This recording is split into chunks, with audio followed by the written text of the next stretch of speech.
இடைத்தேர்தல் நடைபெற்ற விக்கிரவாண்டி தொகுதியில் நாளை வாக்கு எண்ணிக்கை மையத்தில் பலத்த பாதுகாப்பு ஏற்பாடுகள்.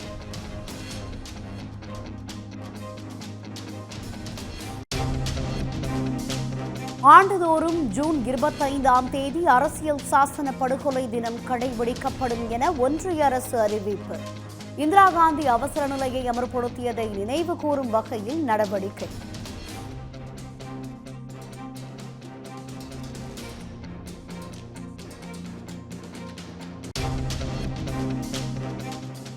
ஜூன் 4ஆம் தேதி மோடி தோல்வி தினமாக கொண்டாட உள்ளதாக காங்கிரஸ் அறிவிப்பு. ஒன்றிய அரசின் அறிவிப்புக்கு அதிரடியாக பதிலடி.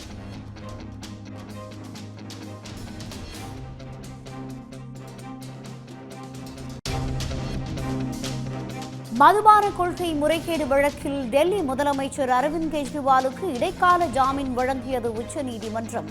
சந்தேகத்தின் அடிப்படையில் மட்டும் கைது நடவடிக்கை கூடாது என அமலாக்கத்துறைக்கு கண்டனம்.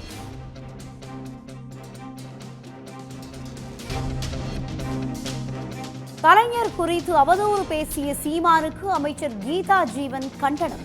சாதி மதத்தின் பெயரால் தமிழ்நாட்டில் சட்டம் ஒழுங்கை சீர்குலைக்க முயற்சிப்பதாகவும் குற்றச்சாட்டு.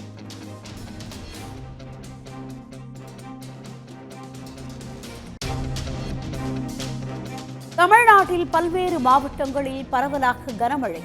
நீர்த்தேக்கங்களுக்கு வரத்து அதிகரித்துள்ளதால் விவசாயிகள் மகிழ்ச்சி.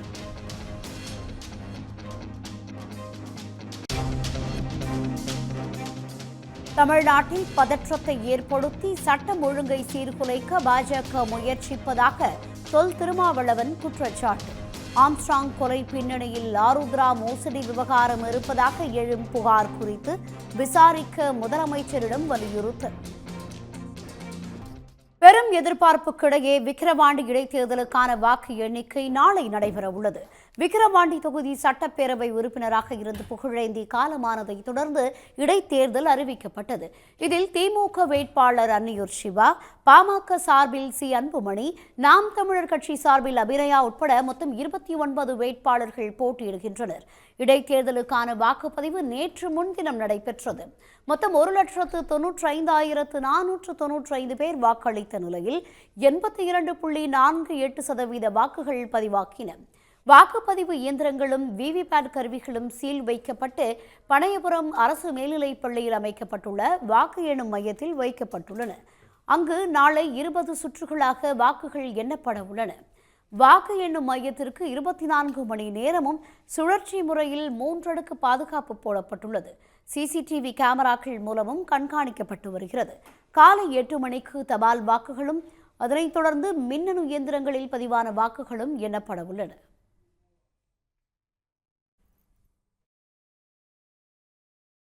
அமலாக்கத்துறை வழக்கில் டெல்லி முதலமைச்சர் அரவிந்த் கெஜ்ரிவாலுக்கு உச்சநீதிமன்றம் நிபந்தனையுடன் இடைக்கால ஜாமீன் வழங்கியுள்ளது. வெறும் சந்தேகத்தின் அடிப்படையில் மட்டும் ஒருவரை அமலாக்கத்துறை கைது செய்ய முடியாது என்றும் நீதிபதிகள் கண்டிப்புடன் தெரிவித்துள்ளனர். மதுபான கொள்கை முறைகேடு தொடர்பாக கடந்த மார்ச் 21ஆம் தேதி அமலாக்கத்துறையால் கைது செய்யப்பட்ட கெஜ்ரிவாலுக்கு கடந்த மாதம் 21ஆம் தேதி டெல்லி ரோஸ் அவென்யூ நீதிமன்றம் ஜாமீன் வழங்கியது. இதற்கு டெல்லி உயர்நீதிமன்றம் தடை விதித்ததை எதிர்த்து கெஜ்ரிவால் தாக்கல் செய்த மேல்முறையீட்டு மனு மீது உச்சநீதிமன்ற நீதிபதிகள் சஞ்சீவ் கன்னா, தீபாங்கர் தத்தா அமர்வு இன்று தீர்ப்பளித்தது. கெஜ்ரிவால் 90 நாட்கள் சிறையில் இருந்துள்ளார் என்பதையும் அவர் மக்களால் தேர்ந்தெடுக்கப்பட்ட தலைவர் என்பதையும் கருத்தில் கொண்டு அவருக்கு இடைக்கால ஜாமீன் வழங்குவதாக நீதிபதிகள் தெரிவித்தனர். மேலும் அரவிந்த் கெஜ்ரிவால் முதலமைச்சர் அலுவலகத்திற்கோ டெல்லி தலைமைச் செயலகத்திற்கோ செல்லக்கூடாது என்றும் ஜாமீன் காலத்தில் துணைநிலை ஆளுநரின் ஒப்புதலை பெற வேண்டிய அவசியமான கோப்புகளை தவிர வேறு எந்த கோப்புகளிலும் கையெழுத்திடக்கூடாது என்றும் நீதிபதிகள் நிபந்தனை விதித்தனர். முதலமைச்சர் பதவியிலிருந்து விலக வேண்டுமா இல்லையா என்ற முடிவை கெஜ்ரிவாலிடமே விட்டுவிடுவதாக நீதிபதிகள் தெரிவித்தனர். சட்டவிரோத பண பரிவர்த்தனை தடுப்புச் சட்டத்தின் கீழ் ஒருவர் குற்றவாளி என எழுத்துப்பூர்வமாக பதிவு செய்யப்பட்டு ஆதாரங்கள் இருந்தால் மட்டுமே அமலாக்கத்துறை கைது செய்ய முடியும் என குறிப்பிட்டுள்ள நீதிபதிகள் வெறும் சந்தேகத்தின் அடிப்படையில் மட்டும் கைது செய்யக்கூடாது என கண்டித்தனர். ஒருவரை விசாரணைக்கு உட்படுத்த அவர் மீது சந்தேகமே போதுமானது என்ற அமலாக்கத்துறை வாதத்தையும் நிராகரித்த நீதிபதிகள் அமலாக்கத்துறை அனைத்து வழக்குகளிலும் ஒரே மாதிரியாக செயல்பட வேண்டும் என்று தெரிவித்தனர். இவ்வழக்கில் சட்டவிரோத பண பரிவர்த்தனை தடுப்புச் சட்டத்தின் 19வது பிரிவின் கீழ் கெஜ்ரிவாலை கைது செய்ததை தவறு என்பது உள்ளிட்டவை குறித்து 5 நீதிபதிகள் கொண்ட அரசியல் சாசன அமர்வு விசாரணைக்கு நீதிபதிகள் பரிந்துரைத்தனர். அமலாக்கத்துறை வழக்கில் கெஜ்ரிவாலுக்கு ஜாமீன் கிடைத்தாலும் சிபிஐ வழக்கில் கைது செய்யப்பட்டிருப்பதால் அவர் சிறையிலிருந்து வெளியே வர முடியாது என்பது குறிப்பிடத்தக்கது. தமிழ்நாட்டில் பல்வேறு ஊர்களில் பரவலாக கனமழை பெய்ததால் விவசாயிகள் மற்றும் பொதுமக்கள் மகிழ்ச்சி அடைந்தனர். திண்டுக்கல்லில் கடந்த 15 தினங்களுக்கும் மேலாக வெயிலின் தாக்கம் அதிகமாக இருந்து வந்த நிலையில் சுமார் 1 மணி நேரம் மிதமான மழை பெய்தது. இதனால் சாலைகள் மற்றும் தெருக்களில் மழைநீர் பெருக்கெடுத்து ஓடியது. இதனையடுத்து குளிர்ந்த காற்றுடன் இதமான சூழ்நிலை நிலவி வருகிறது. திண்டுக்கல்லை சுற்றியுள்ள பாலகிருஷ்ணாபுரம், நாகல் நகர், பேகம்பூர், தோமையார்புரம், செட்டிநாயக்கன்பட்டி, ராஜாக்காப்பட்டி, கள்ளிப்பட்டி ஆகிய பகுதிகளிலும் 1 மணி நேரம் நல்ல மழை பெய்தது.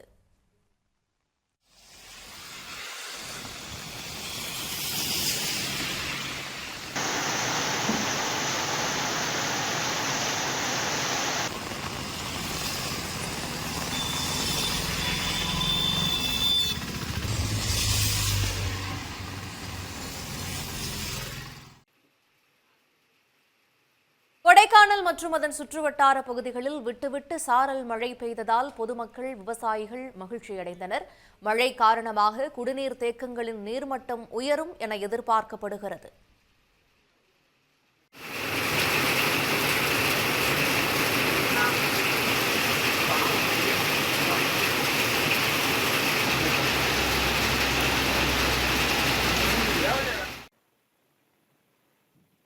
தூத்துக்குடி மாநகர பகுதிகளில் இடி, மின்னல் மற்றும் பலத்த காற்றுடன் பலத்த மழை பெய்தது. மட்டக்கடை, பொன்னகரம், 2ஆம் கேட் பகுதி, கால்ட்வெல் காலனி, கடற்கரை சாலை உள்ளிட்ட பல்வேறு பகுதிகளில் மழை பெய்தது. திடீர் மழையால் குளிர்ந்த சூழ்நிலை ஏற்பட்டதன் காரணமாக பொதுமக்கள் மகிழ்ச்சியடைந்தனர். திருவண்ணாமலை மற்றும் அதன் சுற்றுவட்டார கிராமங்களில் அரை மணி நேரத்திற்கும் மேலாக மழை வெளுத்து வாங்கியது. இதனால் சாலைகளில் வெள்ளப்பெருக்கு ஏற்பட்டது. திருக்கோவிலூர் சுற்றுவட்டார பகுதியில் கனமழை பெய்தது. இதனால் சாலைகளில் மழைநீர் பெருக்கெடுத்து ஓடியது. நீலகிரி மாவட்டம் குன்னூர் மற்றும் கோத்தகிரி சுற்றுவட்டார பகுதிகளில் 1 மணி நேரத்திற்கும் மேல் கனமழை பெய்தது. கூடலூர் சுற்றுவட்டார பகுதியில் 1 மணி நேரத்திற்கு மேலாக மழை பெய்தது. இதனால் பள்ளி முடிந்து வீடு சென்ற மாணவ மாணவிகள் சிரமத்திற்குள்ளாகினர்.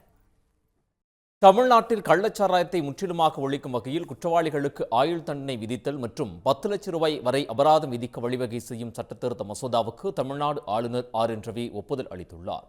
கடந்த மாதம் கள்ளக்குறிச்சியில் விஷச்சாராயம் குடித்து 60க்கும் மேற்பட்டோர் உயிரிழந்த சம்பவம் மொத்த மாநிலத்தையே உலுக்கியது. அதைத் தொடர்ந்து கள்ளச்சாராயத்தை முற்றாக ஒழிப்பதற்கும் குற்றவாளிகளுக்கு கடும் தண்டனையை பெற்றுத்தரும் வகையிலும் ஜூன் 29ஆம் தேதி நடைபெற்ற சட்டப்பேரவை கூட்டத்தில் மதுவிலக்கு சட்ட திருத்த மசோதா அறிமுகம் செய்யப்பட்டு ஒருமனதாக நிறைவேற்றப்பட்டது. இந்த திருத்த மசோதாவின்படி மனித உயிருக்கு கேடு விளைவிக்கக்கூடிய கள்ளச்சாராயத்தை தயாரிப்பது, உடைமையில் மறைத்து விற்பனை செய்வது மற்றும் அருந்துவது ஆகியவை தடை செய்யப்பட்டதாகும். இந்த குற்றங்களில் ஈடுபடுவோருக்கு ஆயுள் தண்டனை வரை சிறை தண்டனை பெற்றுத் தருவதோடு 10 லட்சம் ரூபாய் வரை அபராதம் விதிக்கவும் சட்டத்திருத்த மசோதாவில் வழிவகை செய்யப்பட்டுள்ளது. அத்துடன் குற்றவாளிகள் பயன்படுத்தக்கூடிய அனைத்து அசையும் மற்றும் அசையா சொத்துக்களை பறிமுதல் செய்யலாம் என்பதோடு உரிமம் பெறாத இடங்களில் மது விற்பனை செய்தால் அந்த இடங்களை மூடி சீல் வைத்தல், அபராத தொகை அதிகரித்தல் போன்றவற்றிற்கு நிர்வாகத்துறை நடுவருக்கு இந்த மசோதா அதிகாரம் அளிக்கிறது.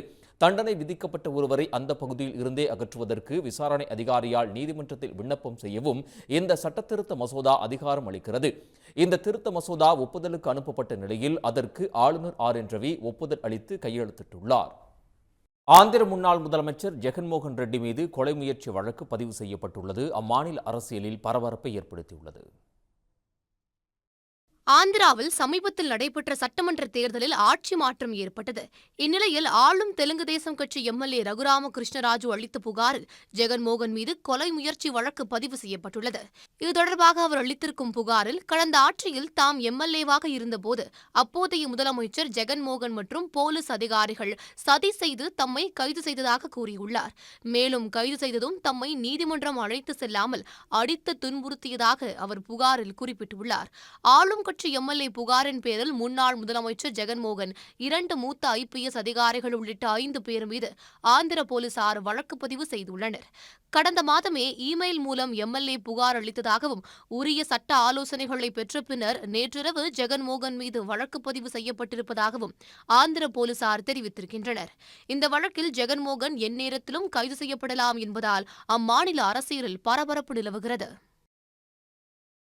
தூத்துக்குடியில் வின்பாஸ்ட் மின்சார கார் உற்பத்தி தொழிற்சாலை கட்டுமான பணிகளுக்கு தமிழ்நாடு சுற்றுச்சூழல் தாக்க மதிப்பீட்டு ஆணையம் சுற்றுச்சூழல் அனுமதி வழங்கியுள்ளது. சென்னையில் நடைபெற்ற உலக முதலீட்டாளர்கள் மாநாட்டில் தூத்துக்குடி மாவட்டத்தில் இரு நிறுவனங்கள் 26,000 கோடி ரூபாய் முதலீடு செய்ய தமிழ்நாடு அரசுடன் புரிந்துணர்வு ஒப்பந்தம் செய்திருந்தன. இதில் உலகின் முன்னணி மின்சார வாகன தயாரிப்பு நிறுவனமான வியட்நாம் நாட்டைச் சேர்ந்த வின்பாஸ்ட் நிறுவனம் தூத்துக்குடியில் 16,000 கோடி ரூபாய் மதிப்பில் மின்சார கார் உற்பத்தி தொழிற்சாலை அமைக்க ஒப்பந்தம் செய்தது. இதற்காக தூத்துக்குடி சில்லானத்தம் சிப்காட் பகுதியில் 408 ஏக்கர் நிலம் ஒதுக்கீடு செய்யப்பட்டது. இதனைத் தொடர்ந்து வின்பாஸ்ட் தொழிற்சாலைக்கு முதலமைச்சர் மு.க.ஸ்டாலின் கடந்த பிப்ரவரி மாதம் அடிக்கல் நாட்டினார். இந்நிலையில் கட்டுமான பணிகளை மேற்கொள்வதற்கான சுற்றுச்சூழல் அனுமதியை தமிழ்நாடு சுற்றுச்சூழல் தாக்க மதிப்பீட்டு ஆணையம் வழங்கியுள்ளது. முதல் கட்டமாக 1119.67 கோடி செலவில் 114 ஏக்கரில் இந்த தொழிற்சாலை அமைக்கப்பட உள்ளது. இதில் ஆண்டுக்கு 50,000 கார்களை உற்பத்தி செய்யும் வகையில் 2 பணிமனைகள், 2 குடோன்கள், கார் பரிசோதனை கூடங்கள் அமைய உள்ளன. ஆடி மாத பிறப்பை வரவேற்கும் விதமாக நெல்லை மாவட்டம் கூடங்குளத்தில் கடற்கரையில் ஒன்று கூடிய ஆயிரக்கணக்கானோர் கொண்டாட்டத்தில் ஈடுபட்டனர். ஆடிக்கடல் தேடி குழி என்பது இப்பகுதியில் உள்ள சொல் வழக்கமாகும். அதன்படி ஆடி மாத பிறப்பை வரவேற்கும் விதமாகவும் கூடங்குளம் அன்னம்மாள் மாதா ஆலய 8ஆம் திருவிழாவை ஒட்டியும் இந்த கடல் குளிப்பு நடைபெற்றது. இதனை ஒட்டி கூடங்குளம் பகுதியை சேர்ந்த 20,000க்கும் மேற்பட்ட பொதுமக்கள் அணுமின் நிலையம் அருகில் உள்ள கடலில் சிறுவர்கள் முதல் பெரியவர்கள் வரை நீராடி மகிழ்ந்தனர். வீட்டில் இருந்து கொண்டு வந்த உணவை உட்கொண்டு கடற்கரையில் விளையாடி மகிழ்ந்தனர். சாதி மத பேதம் இன்றி அனைவரும் கொண்டாடும் இந்த திருவிழாவில் வெளிநாடுகளில் வேலை செய்வோரும் வந்திருந்தனர்.